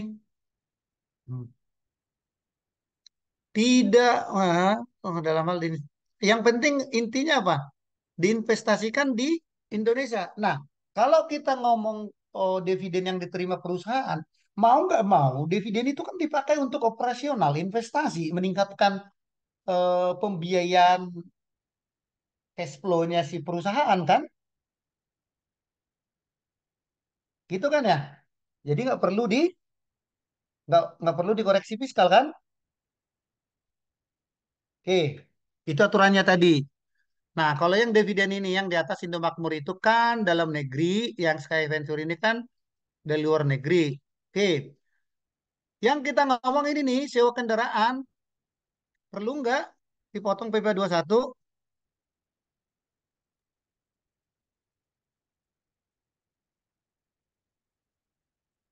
kalau Dipotong nggak sewa PP kendaraan 21? bersifat Hah? sewa kendaraan bersifat final nggak Pak ya itu ya? Biasanya sifat final ya. Coba Pak, yang di aturan final tadi, sewa apa aja yang di aturan final tadi nih, final dan tidak final. Tadi aturannya ini. Oke, ada sewa kendaraan nggak? Deposito, penjualan, bunga Sewa diskonto, tanah bangunan. SPN. Nggak ada sewa Ah, kendaraan. nah, satu lagi nih, lihat dulu nih. Jasa konstruksi, dividen. Tadi kan lo ngomong dividen ini. Iya, Kalau nggak diinvestasikan final 10%, kalau diinvestasikan bukan objek pajak kan? iya, Bunga simpanan, hadiah, peredaran bruto. Ah, kendaraan berarti nggak final Pak ya? iya,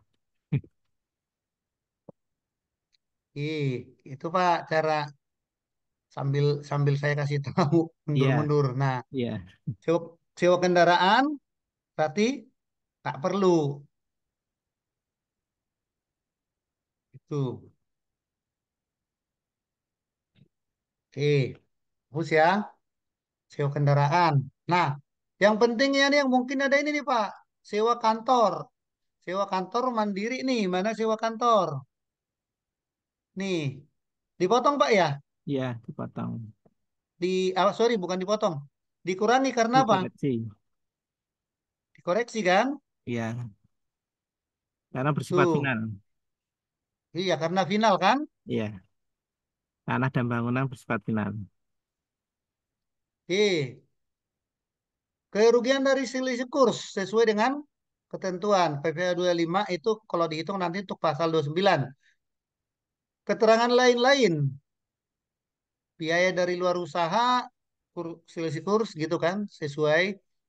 Ini tadi udah terdapat selisih sisa rugi fiskal 2000. Nah, ini ada sisa rugi fiskal nih. Tahunnya, sorry belum dirubah. Berarti masuk di perhitungan, kan? Dari penghasilan lain merupakan penghasilan tidak teratur. Nah, penyetoran PPh kurang bayar dilakukan 25 April 2000 dan pelaporan dilakukan tanggal 28. Artinya SPT 28. Berarti PPh 25 yang baru berlaku di bulan Mei kan? Karena ini lapornya April. Oke. Nah, selain itu kita telusuri lagi nih kira-kira apa lagi tuh yang belum masuk nih. Kan jasa bunga, walaupun nggak diomongin ini kan final pasti kan Pak ya. Iya, Terus di sini nih, iya kan? sewa kantor ruang. PPh Iya, atas sewa ruang kantor kan final kan? iya, Harus di itu kan? iya, Selisih kurs nggak masalah. Sanksi SPT ini juga kan harus dikoreksi Pak ya. iya, Iya kan? yang Dikoreksi. bisa dibiayakan. Nah, rugi atas pembelian apa penjualan mobil. Nanti kita ngomongin aset. Itu juga harus diakui ruginya kan? Secara komersial ruginya 20, tapi secara fiskal itu cuman hitungannya 13. Itu juga nanti. Nah, Itu yang poin-poin penting Bapak dan Ibu. Kalau koreksi fiskal, maka dilakukan seperti ini. Nah, setelah kita lakukan itu, eh, ini saya buka lagi, saya gedein biar bisa leluasa. Maka kita sekarang masuk ke penyusutan. Oke, ini penyusutan secara komersil. Apa ini apa? Kelompok satu, dua, tiga, empat, panen, ada biayanya garis lurus gitu. Sehingga ini ada awal tahun ini penyusutannya sekian nih. Oke, total penyusutannya sekian. Menurut fiskal penyusutannya itu 396, tapi menurut komersil 305. Oke, kita ngomong dari aset dulu sekarang. Seret di laba rugi nih. Tak gedein juga. Oke, lihat nih. Penyusutan kan menurut fiskal komersil kan 80. Sementara menurut fiskal tadi berapa, Pak? Ini kan menurut fiskal penyusutannya tadi di lampiran 1A. Itu kan ini nih. Itu. Nah, ini kan yang termasuk ke kelompok 2 mesin. Ini kan dia mesin. Penyusutan mesin itu kan harus 125 nih kan? Betul? Iya. Nah, sementara di komersilnya kan baru 80, Pak. Maka dikoreksi negatif sebesar 45. 45 itu adalah sama dengan ko fiskal penyusutannya 125 dikurang komersil 80. Itu dapatnya 45, Pak. Sehingga penyusutan peralatan ini kalau kita hitung penyusutannya di fiskal itu 80 juta, sorry di komersil itu 80 juta, di fiskal 125.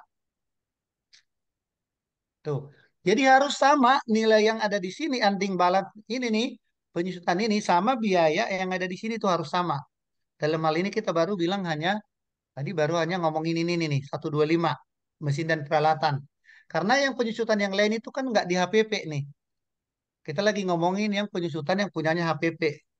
Nih, harga pokok kan?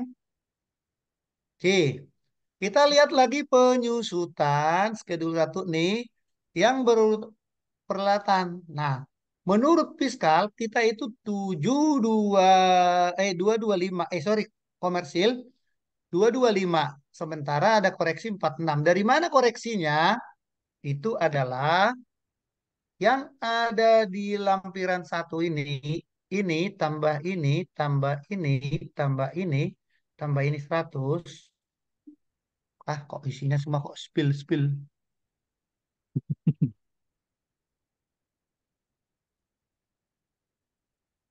Karena total ini, aduh.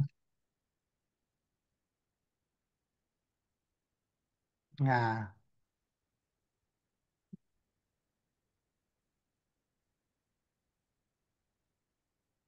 dan,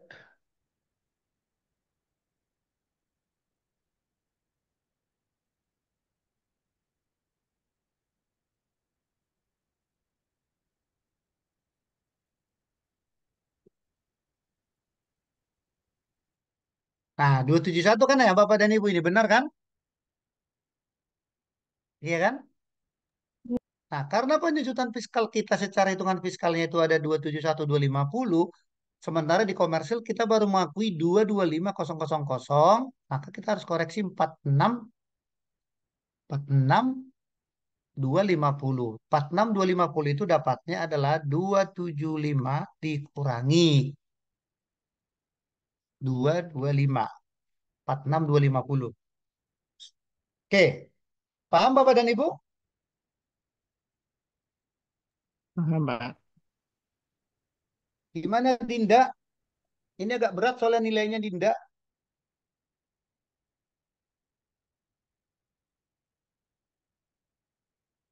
Dinda, Ya, Pak. bisa ngikutin, paham maksud saya Dinda? Paham, Pak. Oke, Dinda paham.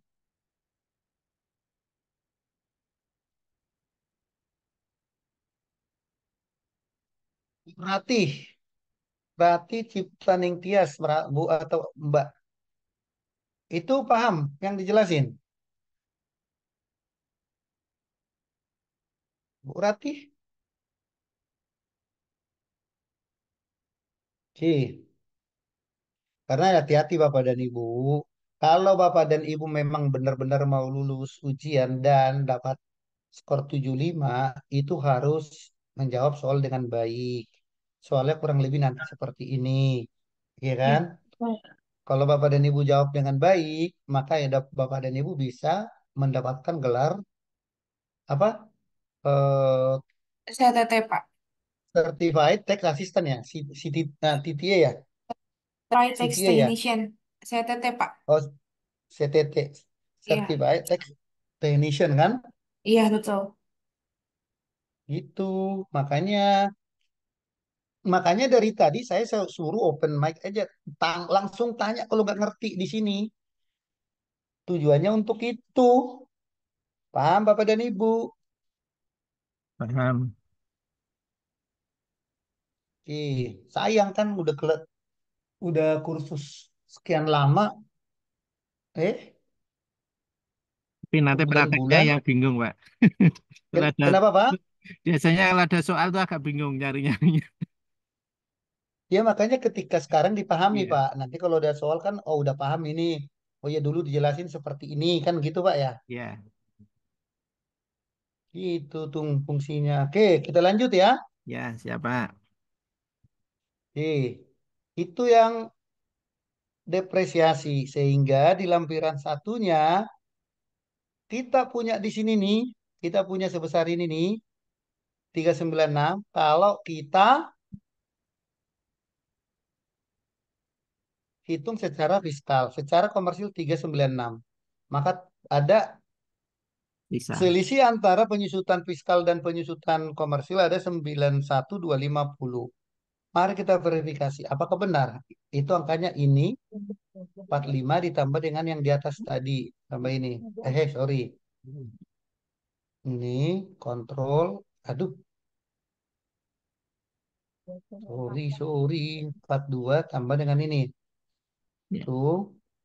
Nah, itu harusnya sama angkanya. Tuh. Ke situ hubungan kerjanya. Oke. Kita lihat lagi ke mana tadi itu? Ke sini. Nah, berikutnya ini kan ada yang namanya tuh tadi yang masih kita merahin itu apa yang belum Itu dikerjakan itu salah satunya adalah penyusutan. udah itu penyusutan yang tadi Oh Pak. iya, Ada cadangan piutang tak tertagih. Poin berapa tadi? ya bawah lagi. Cadangan piutang tak tertagih. Tiga, Mana tadi? Sel 40, Pak. Line empat 40. puluh, 10. 4, 40 40. Line atas 40. lagi. Lah itu Pak Oh C. ini nih. Ya, Ini. Ini kan? ya, Iya. Oke. Kita ngomong ini sekarang nih. Kan tadi disebut ada ketentuan tersendiri. Kan tadi udah saya unjukin di soal ini. Ini kan saya warnain tuh. Ini nih menggunakan metode cadangan. Nah, yang angka di laba rugi yang ini Bapak dan Ibu, cadangan yang Bapak Ibu lihat di sini ini adalah ya bilang 520 240 00 itu sesuai dengan ketentuan ini nih. 2% dari saldo piutang sesuai dengan ini.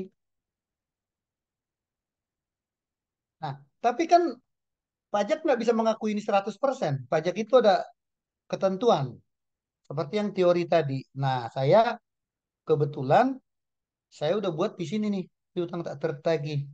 Oke. Saldo dari ini nih komersilnya adalah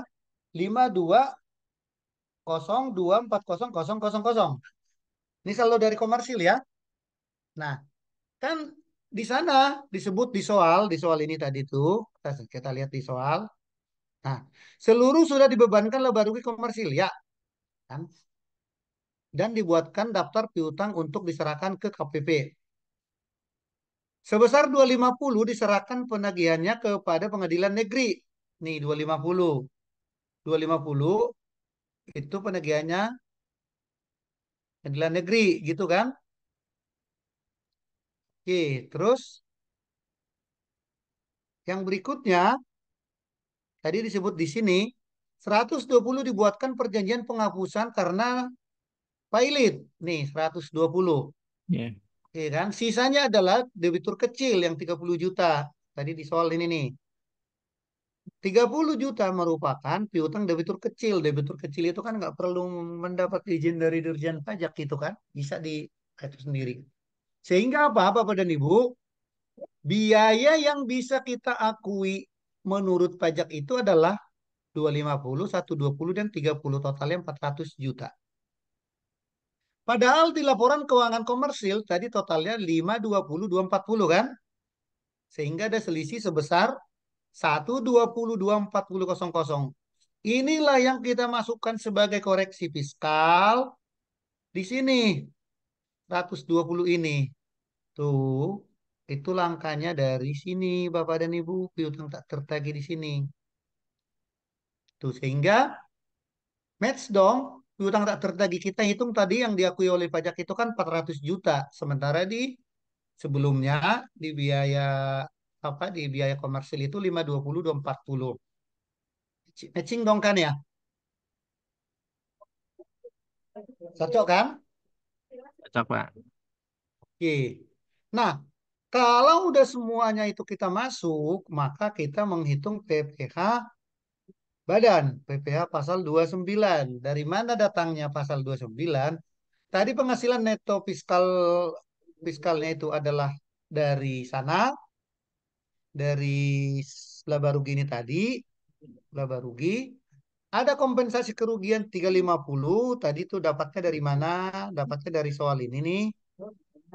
Tuh 350 udah saya warnai tadi kan? Nah, maka PKP-nya adalah 8858,512, ya kan? PPh terhutang adalah 1948. Mengapa 1948? Karena di sini peredaran brutonya lebih dari berapa ini? 50 M. Belum, 50 Sehingga M. tidak ada yang mendapat fasilitas, ya kan? Nggak ada yang mendapat fasilitas karena lebih dari 50 M, ya kan? Nggak ada yang dapat fasilitas lebih dari 50 M. Oke, lanjut. Nah, kita hitung kita hitung kredit pajak itu dari bendaharawan 16, importnya tadi PPh 22 618, itu dividen udah saya copot karena dividen kan tadi udah perusahaan.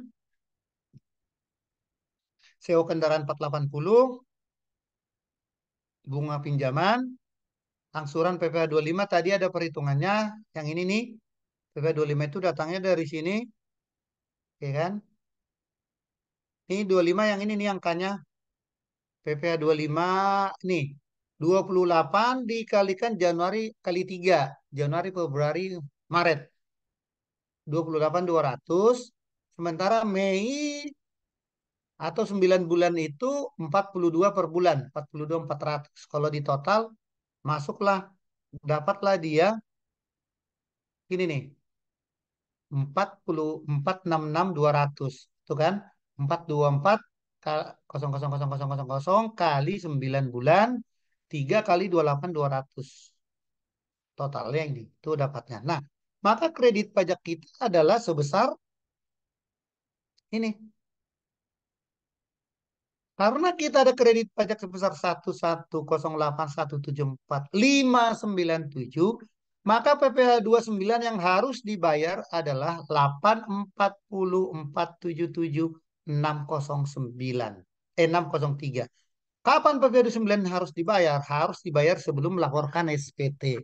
Laporkan dulu, bayar dulu, setelah itu baru diterusin SPT-nya. Diterusinlah SPT-nya nanti tinggal masukin NPM Mat, di Mas Irwan, langsung Mat. secara sistem. Kalau di cross check langsung secara sistem baru selesai. Gitu caranya.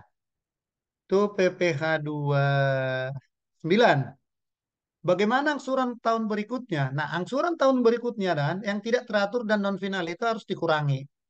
Itu dari laba rugi 52 dan laba rugi 54. Lihat di sini apa itu yang tidak teratur. 52 dan 54. Ini. Bunga pinjaman dan sewa kendaraan. Bunga pinjaman dan sewa kendaraan itu kan tidak teratur. Kenapa nggak teratur? Ya kalau ada dapat, kalau nggak ada ya nggak dapat. Sehingga dalam menghitung PPh 9 supaya tidak kurang tidak lebih bayar itu dikurangkan. Tuh angsuran PPh 9 nih. Nah, kombinasi kerugian nol, maka PKP ini kan diambil dari laba rugi tadi nih, sama nih laba rugi dari sini, ya kan? Nah, sehingga yang ini nih, penghasilan ini total PKP adalah 914191 yaitu 2907510592 dikurangi 65559592. Oke, maka PPh terutangnya adalah 914191 dikalikan ini nih 22% menjadi 22. Nah, kita asumsi kredit pajak kita itu dengan tahun yang lalu itu sama, yaitu ada import PPh 22 bendaharawan, import dividen itu kalau ada misalkan kan. Nah, tapi sekarang dividen saya buang lah karena dividen udah nggak masuk. Nah, ada PPh luar negeri misalkan apapun itu gitu kan. Total sekian. Kreditnya 7715119 189. Sehingga estimasi PPh yang harus dibayar adalah 12961100031. Maka angsurannya 12961100031 dibagi 12 yaitu 108009169. Ini dibayar setelah SPT tahunan dilaporkan. Nah, itulah. Ini ada neraca. Bapak dan Ibu udah lihat juga. Ini saya buat juga supaya mengerti kira-kira alurnya bagaimana. Ini saya buat. Nah, ini juga ini udah banyak yang saya bikin link. Biayanya dari mana datangnya, tuh kan? Nah, yang ini nih, pengisian ini nih, 71 ini juga saya udah nge-link. Ini biaya apa aja saya udah link semua. Iya kan? Dan ini udah identifikasi juga gitu. Oke, itulah contoh jawabannya tadi yang kita harus kerjakan. Nah, saya cek dulu. Apakah ada yang chatting? Oh, pertanyaan nggak ada. Sepi, Pak. Oke, Jadinya sepi. apakah ada pertanyaan dari Bapak dan Ibu? Ya, silakan Bapak Ibu. Masih ada sisa waktu 12 menit lagi sebelum pelatihan selesai. Apakah ada yang ingin bertanya atau ingin berdiskusi? Silakan. Atau ada yang mempunyai kasus terkait di perusahaannya dan ingin berdiskusi, kami persilakan. Pak Ridwan mungkin ada pertanyaan, Pak Nur? Izin Pak, Boleh, silakan. Pak Yansen pusing nih karena itu aja orangnya. Silakan, Pak. Silakan Pak. Bukan pusing karena itu. Eh, Capek ngomongnya dari tadi. iya Pak, mohon maaf sekali kok Ya, kalau yang waktu. kita dengarkan, Pak. Makasih, Pak. Makasih. Kita capek mendengarkan, tapi dapat Capek ilmu. dengerin ya. Saya capek ngomong, Bapak capek dengerin ya. Tapi dapat ilmu, Pak. Ya Silakan silakan Pak Pak. Ridwan. Siapa tadi? izin Pak, kan tadi kalau Yuk. sewa bangunan kan udah clear Pak, itu kan kena final. Pertanyaannya Hmm. Pak, kalau misalnya bangunan kantor yang digunakan itu dikredit Pak, itu gimana Pak untuk apakah bisa dibiayakan atau gimana ya Pak? Bisa, Pak. Di kredit itu kan berarti kalau kita kredit kan artinya kan ada pengakuan utang, ya kan? Iya Pak. Tapi sesaat setelah kita tanda tangan akad kredit, itu artinya kan kita itu udah punya apa? eh, bangunan tersebut telah berpindah tangan dari penjual ke kita yang membeli. Jadi hak kita. Itulah yang digunakan dasar sebagai penyusutan awal start penyusutannya. Kalau perkara itu dibayarnya separuh cash, separuh lagi utang, itu nggak masalah. Tapi ingat, biaya utang itu juga kan diakui Pak, sedalam dalam apa dalam fiskal bisa dibiayakan. Bunga bunga itu kan maksudnya kan Ya Pak. bisa Ber- Pak. Berarti walaupun bukan atas nama kantor ya Pak, karena kan kalau ngambil bangunan kayak atau ruko gitu kan nggak bisa atas nama kantor kan Pak, biasanya atas nama direkturnya Pak. Nah, itu yang bermasalah Pak. Kalau bangunan itu atas nama direktur, maka jangan dibiayakan, ya Oke kan? Pak. Jangan disusutkan. Yang ada perusahaan harus membayar sewa ke direktur karena itu aset itu adalah hanya aset yang terdaftar dibeli berdasarkan nama perusahaan. Hmm, Orang pribadi nggak bisa, Pak. Berarti statusnya perusahaan menyewa kepada direktur ya Pak. Tuh. Jadi kalau ada biaya perbaikan, ada apa, tinggal bikin kontraknya aja, Pak. Nanti, oh, sewa sewa gedung ada biaya perbaikan, anggap biaya bisa, Pak. Biaya bisa diakui secara fiskal maksud saya. Baik Pak, siap. Makasih Pak. Oke. Lanjut, di mana Adinda? Ya, Pak. Apakah ada yang bertanya? Oh, Adinda. Mungkin saya mau make sure, Pak. Tadi yang saya lihat itu kan em, pas koreksi fiskal itu kan ada yang positif, ada yang negatif. Terus tadi kalau Oke. nggak salah yang disesuaikan tuh yang negatifnya di di di attach di lampiran SPT-nya nih. Untuk yang biaya-biaya yang dikoreksi fiskal positif itu yang biru-biru ini apakah digunakan pakai laporan fiskalnya atau laporan komersilnya, Pak? Kayak Kan biaya gini tadi saya, pegawai. Ah, iya ya. ya, ya. Oke, paham ini. Heeh. Yang Ya. yang ini kan saya ngomong ini ke sini nih, ini kan namanya sebut Heeh. ini laporan keuangan komersil ini nih. Ya. Ini kan ada penghasilan komersil ini ada keterangannya Din. Oke. Oke. Sampai ke sini ini semua komersil Oke. sampai ke sini. Nah, Heeh. penyesuaian fiskal itu kita mulai dari sini nih biaya-biayanya nih. Oh, baik, Pak. Ini nih. Ya kan sampai ke sini sampai ke bawah total. Oke? Oke, berarti ada Itu bagian terpisah. Saya baru ngelihat ada penyesuaian fiskalnya. Oke, paham, iya, Pak. Iya, iya. Jadi makasih, Pak. apa yang disesuaikan ketika kita kertas kerja koreksi fiskal ini nih, itu dimasukkan ke sana, Din. Baik. Dimasukkan Saya ke sini kira, nih, sesuai dengan posnya masing-masing. Kalau oke, sanksi ya kita ngomongin sanksi kan gitu kan? ya, baik. Saya kira yang kita ngitung ada bagian laporan fiskal itulah angka yang dimasukkan. Ternyata kan tetap dari laporan komersial, angkanya berapa, fiskal positif berapa, fiskal negatif berapa. Baru, baru Betul paham, sekali, Pak. Dinda. Ya, paham. Ya, paham kan? Makasih, Pak. Oke. Iya. Oke. Lanjut Bapak dan Ibu, ada yang bertanya? Ya, silakan mungkin Bapak Ibu yang lain ingin bertanya, masih ada waktu sekitar 6 menit lagi sebelum kita tutup. Ya, sambil nunggu pertanyaan, nanti Oke. Bapak dan Ibu eh, kalau ada pertanyaan boleh nanya ke sini nih, ke nomor saya. Tapi kalau saya lagi slow respon, hanya hanya menanya ya. Kalau jawaban soal nggak boleh. Pak, saya ngomong sekarang, kalau misalkan ada Pak ada masalah saya di kantor begini, bagaimana boleh. Tapi kalau misalkan saya slow respon ya, mohon maklum aja. Yang penting, yang jelas saya selalu menjawab. Nah, bahkan dulu ada kasus di pertanyaan seperti ini di batch sebelumnya, ketika dia bertanya, kebetulan saya menggantikan trainer berikutnya, di sesi berikutnya, itu saya kasih penjelasan untuk menjawab pertanyaan mereka itu secara gamblang. Jadi saya kasih tambah waktu itu udah.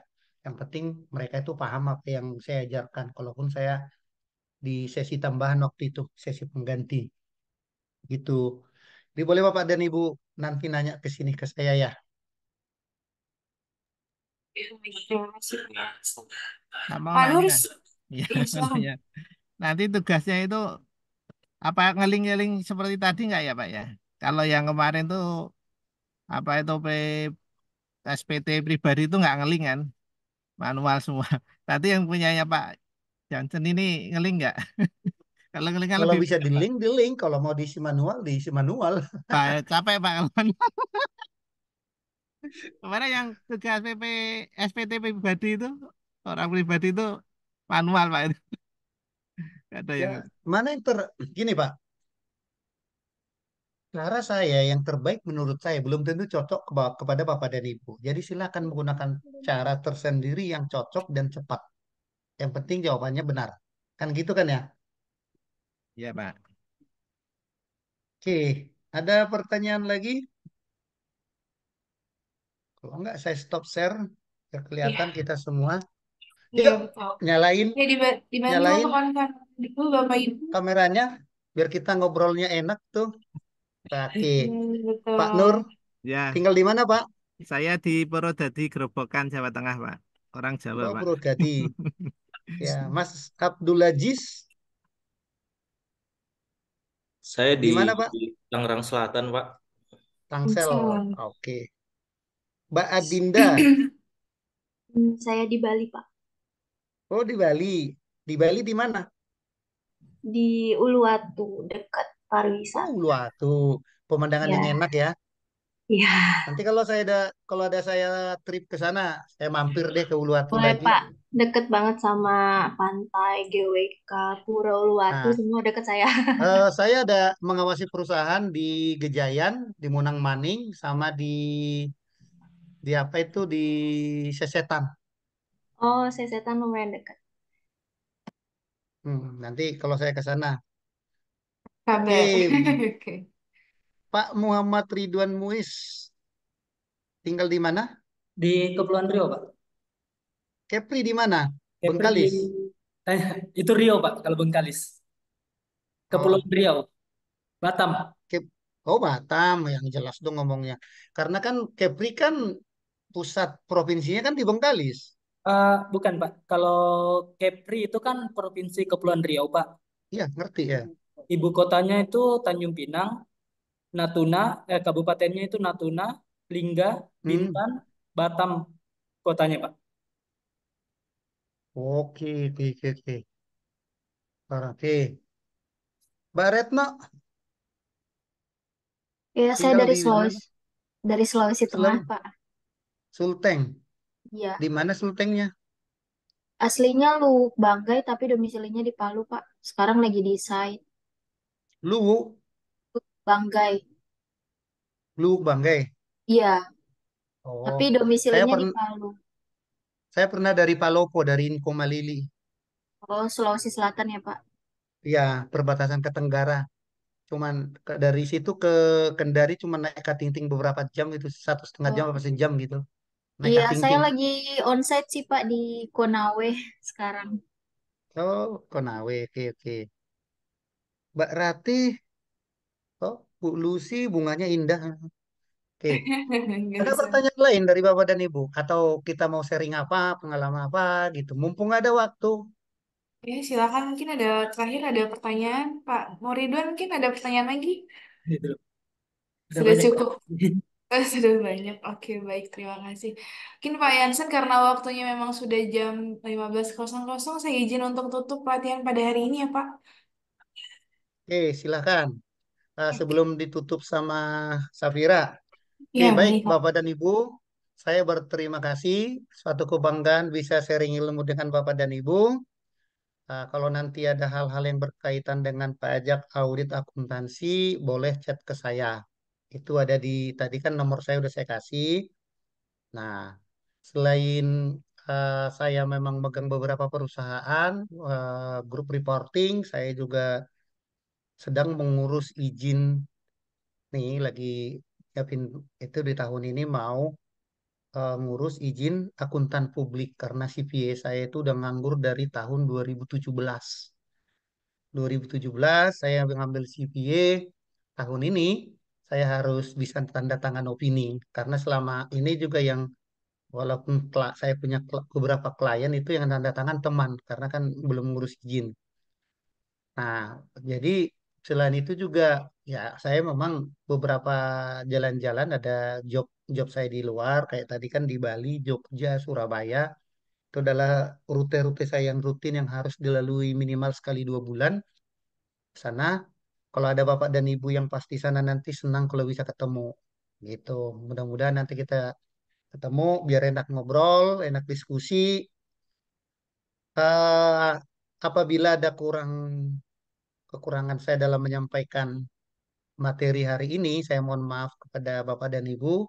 Semoga ilmu yang kita pelajari hari ini nanti berguna dan bermanfaat yang maksimal untuk bapak dan ibu di kemudian hari.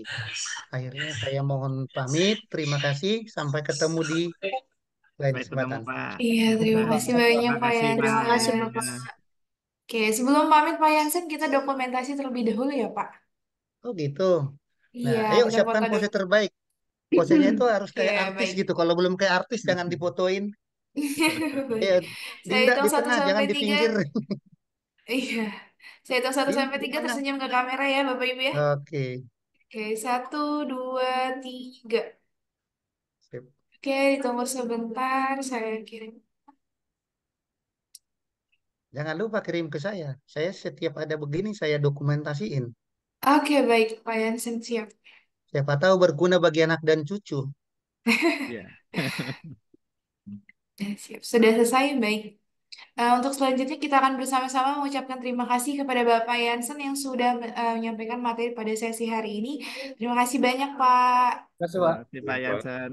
Sukses selalu Terima Pak. kasih. Sukses dan sehat Oke. Dan selalu, sehat Pak. terus. Ya, Amin. dan Sama-sama kepada Pak. Doa yang ya, sama buat Bapak dan Ibu. Amin, amin. amin. Dan kepada Bapak Yansen sudah bisa meninggalkan ruang Zoom meeting. Terima kasih Pak. Pamit ya. Pamit. Izin Ya, pamit duluan. ya, Iya Semoga Pak ujiannya Yansen. sukses dan bisa meraih ya. gelar CTT. Ya. Bye. Terima Amin. kasih Pak. Oke, baik. Untuk selanjutnya akan ada beberapa informasi yang akan kami sampaikan. Di antaranya kami akan mengirimkan link materi pelatihan hari ini ke email Bapak dan Ibu. Sorry, ke WhatsApp group. Yang kedua, kami akan mengirimkan ujian soal materi pelatihan hari ini beserta dengan deadline pengumpulannya. Yang ketiga, untuk materi selanjutnya adalah PPN dan PPN BMAB hari Sabtu 3 Februari 2024 yang akan diampu oleh Ibu Ois. Yang akan dimulai pukul 09.00 sampai 15.00 waktu Indonesia Barat. Untuk link Zoom meeting akan kami kirimkan 15 menit sebelum pelatihan dimulai. Demikian informasi yang dapat kami sampaikan dan para peserta sudah dapat mendengar ruang Zoom meeting. Terima kasih. Selamat sore semuanya. Selamat beristirahat. Terima kasih Terima Mbak kasih. Chandra. Selamat sore. Terima Iya, kasih. sama-sama. Terima kasih semua teman-teman. Iya.